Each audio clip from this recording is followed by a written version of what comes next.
பரிசுத்த வேதாகமம் பழைய ஏற்பாடு 1 நாளாகமம் 18ஆம் அதிகாரம். இதற்கு பின்பு தாவீது பெலிஸ்தரை முறிய அடித்து அவர்களை கீழ்ப்படுத்தி காத் பட்டணத்தையும் அதன் கிராமங்களையும் பெலிஸ்தரின் கையிலிருந்து பிடித்து கொண்டான். அவன் மோவாபியரையும் முறியடித்ததினால் மோவாபியர் தாவீதை சேவித்து அவனுக்கு காணிக்கைகளை செலுத்தினார்கள். சோபாவின் ராஜாவாகிய ஆதாரேசர் ஐப்ராத் நதியண்டையில் தன் இராணுவத்தை நிறுத்தப் போகிறபோது தாவீது அவனையும் ஆமாத்தின் கெட்டே முறியடித்தான். அவனுக்கு இருந்த 1000 ரதங்களையும் 7000 குதிரை வீரரையும் 20,000 காலாட்களையும் பிடித்து ரதங்களில் 100 ரதங்களையும் வைத்து கொண்டு மற்றவைகளையெல்லாம் துண்டாடி போட்டான்.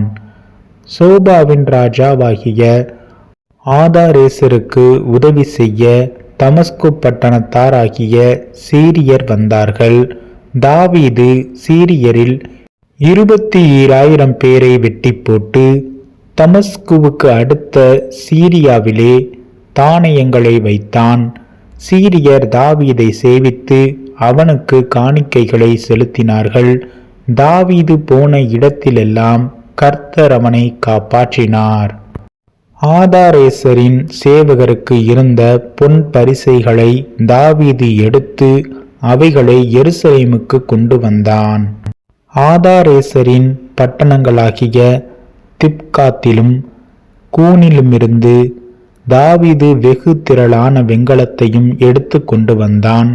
அதனாலே சாலமோன் வெண்கல கடல் தொட்டியையும் தூண்களையும் வெண்கல தட்டு முட்டுகளையும் உண்டாக்கினான்.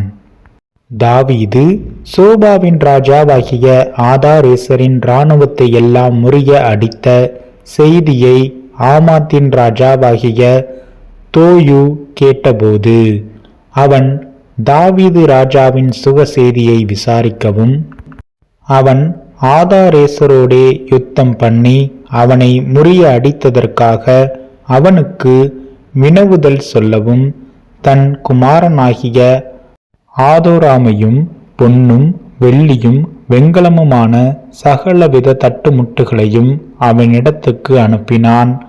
ஆதாரேசர் தோயுவின் மேல் யுத்தம் பண்ணி வருகிறவனாயிருந்தான்.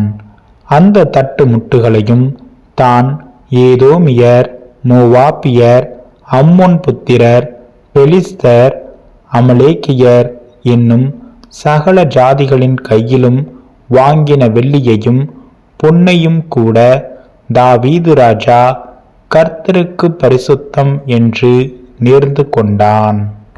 செருயாவின் குமாரன் அபிசாயி உப்பு பள்ளத்தாக்கிலே 11,000 ஏதோமியரை முறிய அடித்தான். ஆகையால் தாவீது ஏதோமிலே தானயம் போட்டான். ஏதோமியர் எல்லாரும் அவனை சேவிக்கிறவர்களானார்கள்.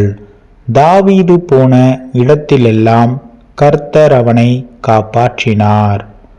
தாவீது இஸ்ரவேலையெல்லாம் ஆண்டு தன்னுடைய ஜனத்திற்கெல்லாம் நியாயமும் நீதியும் செய்தான். செருயாவின் குமாரன் யோவாப் இராணுவ தலைவனாயிருந்தான். ஆகிலூதின் குமாரனாகிய யோசபாத் மந்திரியாயிருந்தான். அகிதூபின் குமாரன் சாதோக்கும் அபியத்தாரின் குமாரன் அபிமெலேக்கும் ஆசாரியராயிருந்தார்கள். சவிஷா சம்பிரதியாயிருந்தான். யோய்தாவின் குமாரன் பெனாயா கிரேத்தியருக்கும் பிலேத்தியருக்கும் தலைவனாயிருந்தான்.